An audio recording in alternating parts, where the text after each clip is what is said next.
Zendo sans mur, là où la voie du zen se partage. Bonjour Bernard. Bonjour Romain.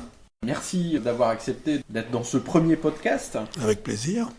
Petite question toute simple, qui es-tu ? Je suis retraité. J'ai fait ma carrière au CNRS, au Centre National de la Recherche Scientifique. J'étais dans la section sociologie, démographie. Voilà, j'ai fait des travaux de recherche pendant une trentaine d'années sur l'enseignement supérieur, sur la sociologie économique. Mes travaux les plus marquants, comme on dit, sont sur la sociologie de l'éducation et notamment de l'enseignement supérieur. Dans ce chemin professionnel, comment on rencontre le zen ? En fait, j'ai rencontré le zen quand j'étais étudiant. Enfin, j'ai rencontré le zen de façon littéraire, je dirais, quand j'étais étudiant. D'accord. La lecture d'un ouvrage, alors ? Plus que ça, non. J'étais étudiant au début des années 70. Historiquement, c'est après 68. C'est cette période de contestation aux États-Unis, de la guerre du Vietnam, et le mouvement hippie. Donc, régnait à cette époque, de façon marginale, mais une contre-culture que l'histoire retient surtout le mouvement hippie. Moi, ça m'intéressait pas vraiment le mouvement hippie, mais cette contre-culture, j'y étais vraiment complètement dedans. Contre-culture faite de rock'n'roll, de cinéma indépendant, de mauvais genre, science-fiction, bande dessinée, etc. Et spiritualités orientales. Il y avait globalement une recherche. À l'évidence, nos aînés nous ont entraînés dans une impasse. Le capitalisme à tout craint nous entraîne dans une impasse. On détruit la nature, et puis on perd sa vie à la gagner, etc., etc., tous ces thèmes-là. Et donc, que faire ? Des gens nous avaient montré des chemins. Alors moi, j'étais particulièrement intéressé par les beatniks des années 50. On appelle les écrivains de la Beat Generation. Des gens qui pratiquaient le voyage en stop, en passager clandestin dans les trains, etc.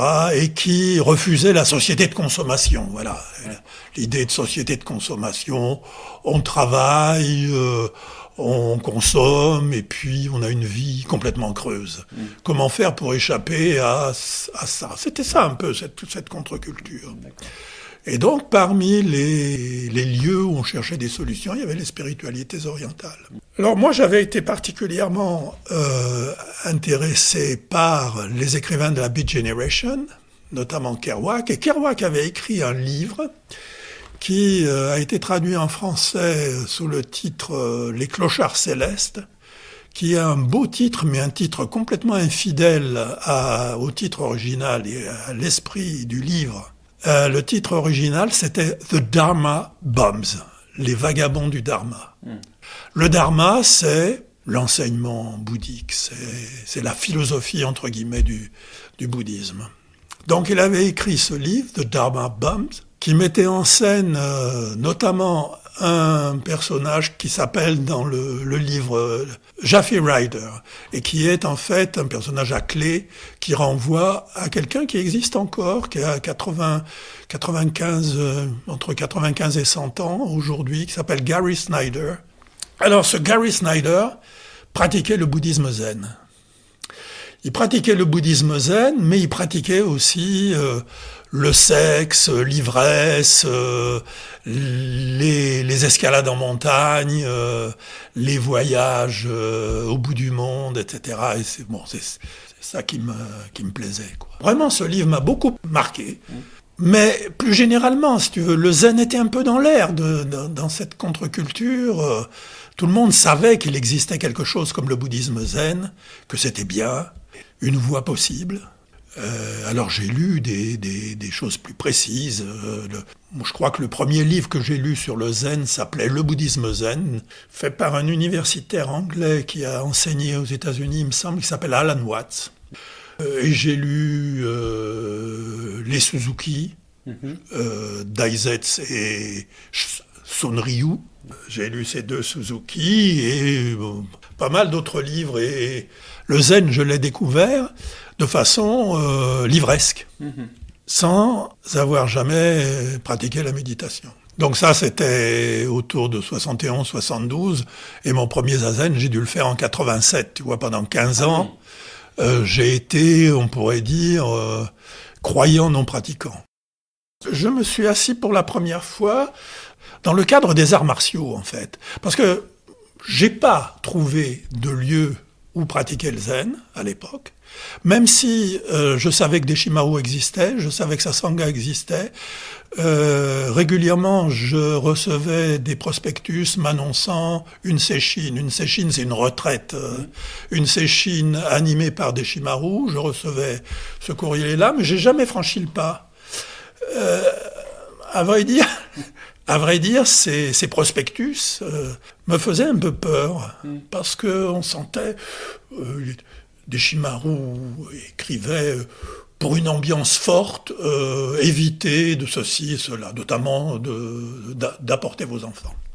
Mais j'ai fait des arts martiaux dont on dit qu'ils ont été influencés par le zen. Alors j'ai fait du kendo, j'ai fait du iaido, c'est le maniement du sabre, notamment le moment où on dégaine, le moment où on rengaine sont importants, mais entre les deux, il y a tout un kata, ça s'appelle le iaido, maniement du sabre. J'ai fait du kyudo, le tir à l'arc japonais. Là aussi, un des livres qui m'avait marqué s'appelle Le zen dans l'art du tir à l'arc. Un livre d'un auteur allemand qui s'appelle Erigel, qui a eu l'expérience de l'apprentissage du tir à l'arc auprès d'un maître de kyudo.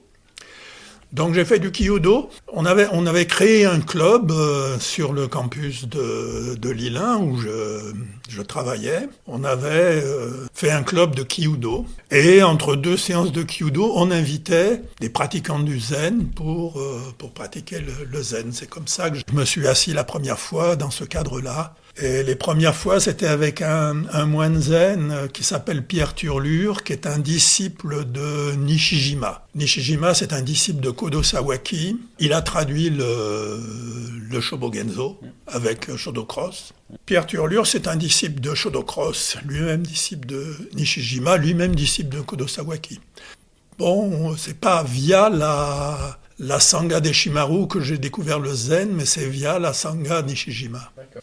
Mais on faisait quand même un petit dojo avec tout ce qui fait un dojo, c'est-à-dire les quatre coins, le mur, l'autel.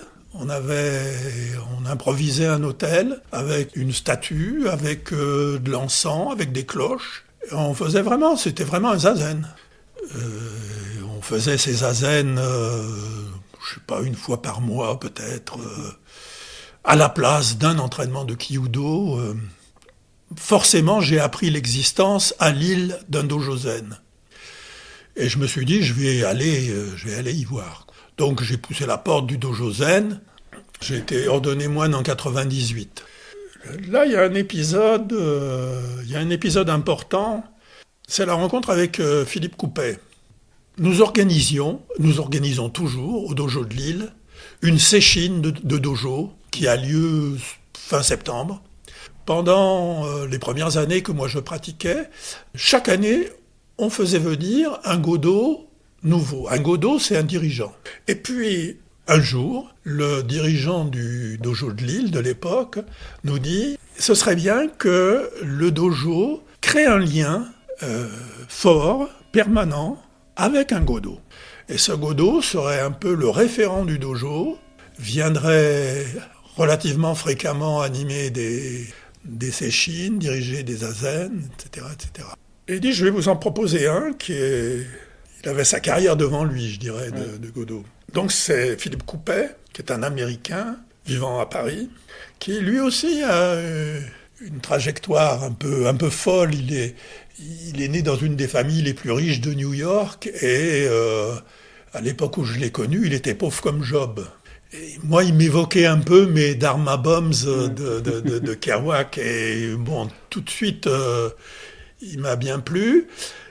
On a fait une séchine avec lui. À l'issue de cette séchine, notre dirigeant nous a dit « Alors, qu'est-ce que vous en pensez? Est-ce que l'on le prend comme référent ?» Et il nous a dit « Sic, parce que ça pourrait plus se dire aujourd'hui, avec un Godot, c'est comme avec une femme, on en prend pour au moins 20 ans. » Donc c'est une décision difficile à prendre. Donc moi j'étais conquis, puis finalement ça s'est fait. On a demandé à Philippe Coupet de devenir notre Godot référent. Alors là, je me suis engagé un peu plus, notamment je m'occupais à l'époque de retranscrire ces Kusen. Les Kusen, ce sont les enseignements qui sont dispensés pendant Zazen. Il faisait un commentaire du Shinjinmei, le premier écrit zen. Donc je me suis investi pas mal dans la retranscription de ces Kusen, dans la mise en forme, etc. Voilà, j'étais un peu plus engagé et une des pratiquantes m'a fait un rakusu. C'est quoi ? Un rakusu, c'est une espèce de petit tablier ou une serviette que l'on met autour du cou pour indiquer qu'on se reconnaît dans le Bouddha, le Dharma, la Sangha, et qu'on se voit donner lors d'une cérémonie qu'on appelle l'ordination de Bodhisattva. Et donc cette copine qui est toujours au dojo m'a fait un rakusu et m'a encouragé à demander mon ordination Bodhisattva. Ce que j'ai fait, et puis en 96, très vite je me suis dit non mais bon, moi je suis complètement engagé là-dedans, donc j'ai demandé mon ordination de moine. Être un moine zen, c'est s'engager complètement dans la pratique du zen. Avant d'être moine zen, je disais je peux pas, j'ai ma famille. Et après, je disais plutôt à ma famille, je peux pas, j'ai zazen, ou j'ai une séchine. Quand on s'engage comme ça dans le zen de manière plus conséquente, au-delà de pouvoir échapper à des repas de famille parce qu'on a zazen, est-ce qu'il y a d'autres interdits qui viennent ? Au moment où on prend les ordinations de bodhisattva et de moine, on récite 10 préceptes, de façon assez cérémonieuse, puisqu'on dit ne pas voler. Et tout le monde dit oui, ne pas avoir de mauvaise sexualité, oui, ne pas blasphémer, oui. Bon. Alors, ça évidemment, a priori, c'est pas pour me plaire. La plupart des gens considèrent que ces préceptes, il faut les suivre. La personne qui m'a ordonné, Philippe Coupet, lui dit, avec son accent américain, c'est pas nous qui suivons les préceptes, ce sont les préceptes qui nous suivent. Autrement dit, si tu es bien dans la pratique, tu fais ce que tu veux. Autrement dit, tu ne peux pas faire mal. On dit, avec un peu d'emphase, tu suis l'ordre cosmique. Et automatiquement, naturellement, inconsciemment, tu suis ces préceptes, ne pas voler, ne pas, etc.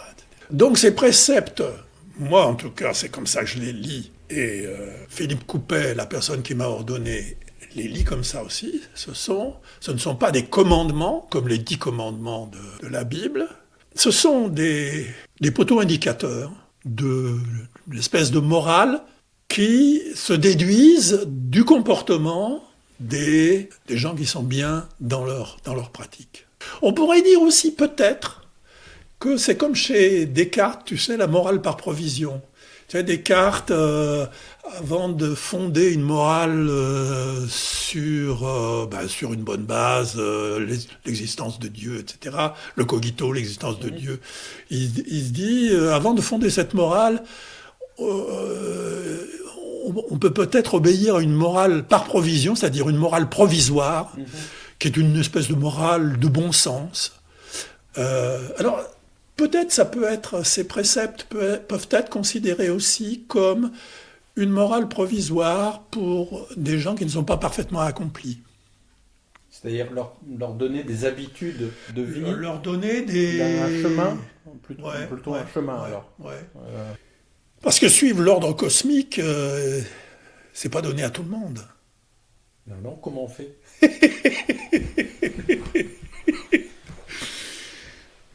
On tend la colonne vertébrale, on pousse légèrement le ciel avec le sommet du crâne, on rentre le menton et on laisse passer les pensées. Ça, c'est la description de Zazen. Et alors, à partir du moment où on fait ça, on a un comportement irréprochable aux yeux de l'ordre cosmique. Exactement. Exactement. Ça a l'air assez simple, finalement. C'est d'une simplicité absolue. Il n'y a pas de pratique spirituelle plus simple que le zen. Bon, alors du coup, je vais quand même poser la question toute simple. C'est quoi le zen ? On pourrait dire c'est la vague qui réalise quel est l'océan tout en restant vague. J'ai toujours à l'esprit une bande dessinée qui s'appelle Le Zen en bande dessinée. Et ce sont des petits sketchs d'une planche. Il y en a un qui s'appelle Histoire de vagues. On voit l'océan avec des vagues. Et il y a une petite vague qui discute avec une grande vague. Et la petite vague dit « Oh, vous êtes toute grande et tout, et moi je suis toute petite, vous êtes comme ça, majestueuse, et moi je suis une toute petite vague. » Et la grande vague lui dit « Mais c'est parce que tu n'as pas réalisé ce que tu es réellement. » La petite vague, elle dit « Ce que je suis réellement ?» La grande vague, elle lui dit « Oui, tu es l'eau. » La petite vague, elle tourne ses yeux vers le bas en disant « L'eau !» Mais oui, tu es l'eau. Et tu es l'eau comme moi je suis l'eau. Elle va pas me parler de je suis trop petite, t'es plus grande, etc. Bon, il faut que tu réalises que tu es l'océan, mais tout en étant une vague quand même, qui a une existence temporaire, qui a une certaine forme, mais nous sommes l'océan. Alors me demande pas, mais quel est l'équivalent de l'océan dans cette histoire?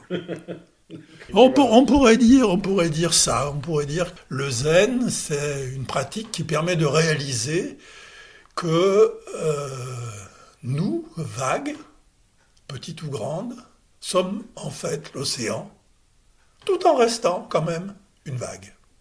Ça me fait penser au fait que tu as dit un peu avant, Zazen, c'est suivre l'ordre cosmique. Oui. Donc quand on est en Zazen, on est pleinement une vague. Oui, on est pleinement une vague et on est pleinement l'océan. On pourrait dire suivre l'ordre cosmique, mais on peut dire aussi, avec un petit peu d'emphase là encore, nous sommes l'ordre cosmique. Parce que où commençons-nous, où finissons-nous? Qu'est-ce qui fait que nous sommes ce que nous sommes? Si tu réfléchis un peu à ce qui fait que nous sommes ce que nous sommes, de proche en proche, il te faut toute l'histoire de l'univers. Nous, par exemple, nous sommes faits de matière qui, pour exister, ont dû voir vivre et mourir des étoiles. Il a fallu que des étoiles vivent et meurent pour que nos eaux existent, etc., etc. Dans le bouddhisme, on dit que nous sommes tout est l'effet de conditionnements multiples. Un être humain, par exemple, est le fruit de conditionnements multiples. Bien sûr, il y a un papa, une maman, il y a des spermatozoïdes et un ovule, mais avant ça, un papa et une maman, etc., tous les ancêtres, puis les ancêtres reptiliens, poissons, etc., et avant ça, les poussières d'étoiles. Enfin, pour qu'un individu existe, il faut un ensemble de conditions qui, quand on essaye de les décrire, finalement, concernent l'ensemble de l'ordre cosmique. Nous ne faisons pas que suivre l'ordre cosmique, nous sommes l'ordre cosmique, à nous-mêmes. Ça me fait penser à une petite histoire zen. C'est un maître qui demande à son disciple quel était ton visage avant la naissance de tes parents. Où commençons-nous? Où finissons-nous? On peut se poser aussi cette question, tu vois. Moi j'ai eu une fois une espèce de flash qu'on appelle des petits satori dans le zen. C'était le moment du repas. Et pour la première fois de ma vie, j'ai compris ce que c'était que manger, ingérer un aliment. Et je me disais, comme dans un flash, mais qui est le mangeur, qui est le mangé? J'ai tout de suite senti une complicité, on pourrait dire ontologique, entre le mangeur et le mangé. Je dis, où je commence à se manger, c'est moi? Non, c'est pas encore moi, mais ça va bientôt être moi. Enfin, où je commence, où je finis? L'air que je respire, c'est moi. Mes poumons, c'est les miens. Mon cœur qui bat sans que j'y sois pour quelque chose. C'est à la fois aussi proche et aussi lointain que un quasar confin de l'univers. C'est un peu ça le zen pour moi. Vous savez, on parle souvent de la nature de Bouddha. Nature de Bouddha, ça veut dire nature de l'éveillé, mais on devrait parler de nature éveillée. Et quand on s'éveille, c'est toute la nature qui s'éveille. Parce que je suis la nature éveillée. Voilà ce que c'est que le zen. Ouais. Mais c'est avant tout pousser le ciel gentiment avec le sommet du crâne, en tendant la colonne vertébrale gentiment, les genoux bien ancrés au sol et le menton rentré, et les pensées qu'on laisse passer. Quand on vit le zen comme tu le vis, quelles sont les implications pratiques de la vie quotidienne ? Est-ce que quand on fait la vaisselle, on se dit « je suis en train de participer à l'ordre cosmique » ou est-ce que, quand on met de l'essence dans sa voiture, on se dit « je suis en train de bousiller l'ordre cosmique parce que ça va faire des pollutions ». Comment tout ça, ça s'articule au quotidien ? Ah ben la vaisselle, c'est un bon exemple. J'adore faire la vaisselle en séchine. Les séchines, ce sont ces retraites où on vit pendant une semaine ensemble, où les uns font le repas, les autres font la vaisselle, les autres font le service, etc., etc. J'adore faire la vaisselle, et là, effectivement, je suis l'ordre cosmique. Alors, quand je mets de l'essence dans ma voiture, il y a une tendance dans le zen, suivre l'ordre cosmique de façon assez écologique. Suivre l'ordre cosmique, c'est ne pas le déranger, ne pas polluer, par exemple, ou polluer le moins possible, etc., etc. Moi, c'est pas du tout mon truc, ça. Ce problème se pose déjà au sujet du végétarianisme. Si on mange des animaux, ça veut dire qu'on les a tués, si on est chasseur, que quelqu'un les a tués pour nous. Ça bafoue le premier précepte, ne pas tuer. Alors, il y a des gens pour penser que si l'on veut être fidèle au premier précepte, il ne faut pas manger de viande. Il ne faut pas être la cause du meurtre d'animaux. C'est pas non plus comme ça que je vois les choses. J'ai du respect pour la nourriture que mon corps ingère. J'ai du respect. Je salue intérieurement l'animal qu'il a fallu tuer pour que je mange ma tranche de saucisson. Au sein de la Sangha, c'est-à-dire de la communauté des pratiquants, on organise des sesshin, des retraites zen, qui sont l'occasion de vivre finalement pleinement le zen dans la vie quotidienne. Mais lorsque la sesshin se termine, est-ce qu'il y a des effets pratiques ou des conséquences dans notre vie quotidienne ? Il faut savoir que, quand tu es dans une sesshin, que tu as fait une semaine de zen, tu es vraiment comme il faut être. Enfin, comme c'est bien d'être, suivre l'ordre cosmique, etc. On ne vit pas, nous, moines occidentaux, on ne vit pas dans des monastères, on a une vie sociale, on a une vie familiale, etc. Et quand on quitte la sesshin ou quand on quitte le dojo, assez vite, l'ego et ses constructions reprennent du poil de la bête. Et donc, tu vas être dans un embouteillage, tu vas pas te dire « ouais, c'est l'ordre cosmique, les gens à 17h, ils rentrent du boulot, donc tout. » Bon, non, tu vas te mettre en colère. Ça, c'est l'ego qui reprend du poil de la bête, qui est impatient, etc. Bon, tu peux t'engueuler, t'es pas toujours dans la grande compassion. Je disais bien faire et tout, non, mais c'est plutôt la condition normale. Quand tu as un peu de pratique, dans tes réactions, tu sens quand l'ego à se raidir, On ne se défait pas de l'ego avec le zen, on garde. La pratique rend l'ego transparent à un autre esprit, plus vaste, plus accueillant, compassionné, libre de tout attachement, d'attachement à des idées, attachement à des opinions, attachement à des goûts. Mais l'ego continue d'exister. Quand tu dis ça rend libre de goût, etc., ça ne signifie pas pour autant qu'on devient quelqu'un d'atone, transparent, sans personnalité, qui n'aime plus écouter de la musique, qui n'aime plus lire un livre de science-fiction. Il peut y avoir des personnes qui, sur la voie, abandonnent tout ça. C'est pas important, c'est du divertissement, c'est peut-être qui vont le plus loin dans la pratique. Moi, je suis un pratiquant qui n'est pas comme ça. Mais je connais des pratiquants qui sont comme ça. Alors après, je veux dire, c'est pas une question de vérité et d'erreur. Hein. Je veux dire, c'est une question de suivre sa voie, parce qu'on la suit soi-même. On la suit soi-même, même si on a souvent en référence quelqu'un dont il faut suivre en gros ce qu'il ou elle suit. C'est une des grandes leçons que m'a donné une fois en Mondo. Mondo, c'est les questions et réponses entre un disciple et son maître. C'est une grande leçon qu'une fois Philippe Coupet m'a donnée en mon dos.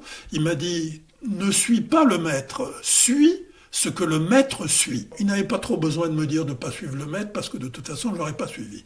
Mais suis ce que lui suit, oui, ça c'est un impératif qui me touche. Il y a plusieurs façons de suivre la voie. Je comprends que le zen, c'est protéiforme. C'est-à-dire que quand quelqu'un s'intéresse au zen, il lit un livre, par exemple, puis il en lit un autre, et il peut trouver des choses qui sont contradictoires, parce que chacun suit sa propre voie, explore son propre zen. Je te dis, avec l'idée quand même de la relation maître-disciple. Chacun suit, oui, on ne va pas le suivre à ta place.